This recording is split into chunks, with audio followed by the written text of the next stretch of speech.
Hello বন্ধুরা, আজকে বলবো আরেকটি শিক্ষামূলক কাহিনী, ভ্রম দূর হয়ে গেল। তো বন্ধুরা, এই চ্যানেলে যারা নতুন তারা চ্যানেলটি সাবস্ক্রাইব করে সঙ্গে থাকবে নতুন নতুন ভিডিও পাওয়ার জন্য। তো শুরু করছি আজকের কাহিনী, ভ্রম দূর হয়ে গেল। মুকুন্দ দাস নামে এক ব্যক্তি একজন বিখ্যাত সাধুর শিষ্য ছিল। সেই সাধু যখনই মুকুন্দ দাসকে তার কাছে ডাকতেন, সে বলতো, আমি না থাকলে আমার স্ত্রী পুত্র বাঁচবে না, এরা আমার জন্যই বেঁচে আছে, আমি ছাড়া এদের জীবিকা নির্বাহ হবে কি করে। সাধু বলতেন, বাবা, এ তোমার ভ্রম, একথা ঠিক নয়। একদিন তিনি মুকুন্দ দাসকে বললেন, ঠিক আছে, তুমি পরীক্ষা করে দেখো। সে পরীক্ষা করতে রাজি হলো। সাধু তাকে প্রাণায়ামের সাহায্যে নিঃশ্বাস রোধ করা শিখিয়ে দিলেন। একদিন মুকুন্দ দাস তার পরিবারের লোকের সঙ্গে নদীতে স্নান করতে গেল।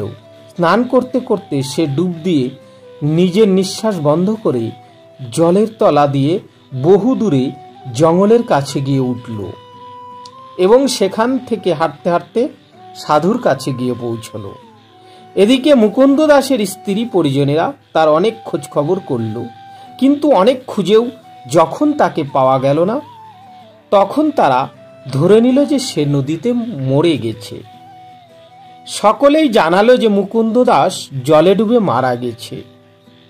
তারা আলোচনা করতে লাগলো যে বেচারি মুকুন্দ দাস তো মারা গেছে, এখন তার স্ত্রী পুত্রের ভরণ পোষণের ব্যবস্থা আমাদেরই করতে হবে।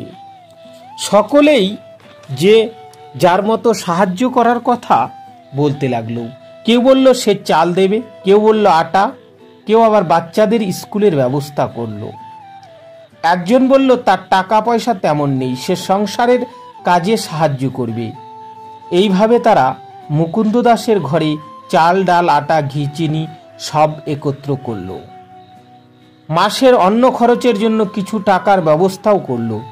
এইভাবে মুকুন্দ দাস না থাকলেও তার পরিবারের সমস্ত অভাব পূর্ণ হয়ে গেল।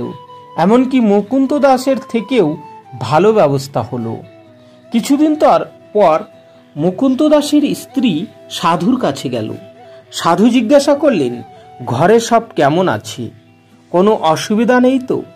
মুকুন্দ দাসের স্ত্রী বলল, যে ব্যক্তি চলে যায় তার স্থান তো কখনোই পূর্ণ হয় না, তবে আমাদের জীবন আগের থেকে ভালোভাবে চলছে। সাধু বললেন, আগের থেকে ভালো কি করে? সে বলল, আপনার কৃপায় প্রতিবেশীরা আমাদের প্রয়োজনীয় সমস্ত জিনিস দিয়ে যায়।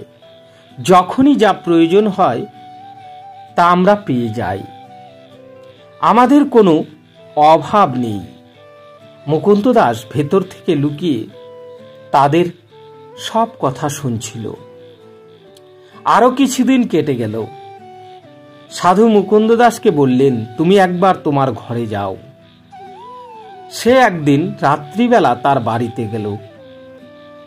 বাইরে থেকে সে দরজা কড়া নাড়ল। তার স্ত্রী ভিতর থেকে জিজ্ঞাসা করল, ওখানে কে? মুকুন্দ দাস বলল, আমি। দরজা খোলো। তার গলার স্বর শুনে তার বউ ভয় পেয়ে গেল। ভাবল, আরে ও তো মরে গেছে, এটা নিশ্চয়ই ওর ভূত। সে বলল, আমি দরজা খুলব না। মুকুন্দ দাস বলল, আমি তো মরিনি, দরজা খুলো। বউ বলল, আমার বাচ্চা ছেলেরা দেখে ভয়ে মরে যাবে, তুমি চলে যাও। মুকুন্দ দাস বলল, আমি না থাকলে তোমাদের কে দেখবে? বউ বলল, সাধুর কৃপায় আগের থেকে আমরা এখন ভালো আছি, তুমি চিন্তা করো না, দয়া করে এখান থেকে চলে যাও। মুকুন্দ দাস বলল, তোমাদের কোনো দুঃখ কষ্ট নেই তো? বউ বলল, তুমি এসেই এটাই দুঃখের, তুমি না এলে আর কোনো দুঃখ নেই, দয়া করে তুমি আর এসো না। তো বন্ধুরা, ভিডিওটা কেমন লাগলো? যদি ভালো লেগে থাকে লাইক, শেয়ার ও কমেন্ট করে জানাবেন। আর যারা এই চ্যানেলে নতুন তারা চ্যানেলটি সাবস্ক্রাইব করে সঙ্গে থাকবেন। নতুন নতুন ভিডিও পাওয়ার জন্য। ধন্যবাদ সবাইকে। আজকের মতো এ পর্যন্তই।